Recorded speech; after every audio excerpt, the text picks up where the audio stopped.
చక్రవర్తి అయి రాజ్యమునేలే రామయ్య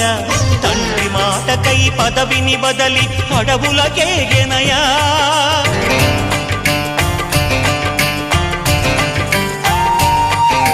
మహిలో జనులను కావగ వచ్చిన మహావిష్ణు అవతారమయ్య ఆలిని రక్కసుడపహరించితే ఆక్రోశించెనయా